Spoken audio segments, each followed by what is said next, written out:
నేను 'mister perfect' షూటింగ్‌లో ఉన్నప్పుడు ప్రభాస్ గారితో ఉన్న ఇంటరాక్షన్ ఎలా ఉండేదంటే ఆయన ప్రతి ఒక్కరిని కంఫర్టబుల్ చేసి దగ్గరికి తీసుకుంటారు. సేమ్ యాజ్ నన్ను కూడా అలానే తీసుకున్నారు. ఇన్‌ఫాక్ట్ ఒక ఇన్సిడెంట్ చెప్తాను. ప్రభాస్ గారి కాస్ట్యూము తన కోట్ ఒకసారి ఒక సీన్‌లో చూసి నాకు ఇచ్చేసి ఇది వేసుకో బాగుంటుందని తన కాస్ట్యూమ్ ఇచ్చారు.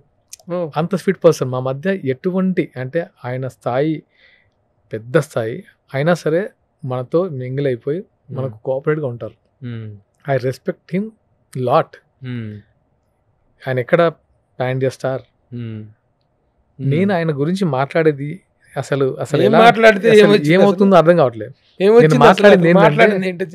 నేను మాట్లాడింది ఏంటంటే నేను 'మిస్టర్ పర్ఫెక్ట్' చేయాల్సింది కాదు. ఎందుకంటే ఆ టైంలో నాకు చెప్పింది వేరు డైరెక్టర్ గారు, జరిగింది వేరు.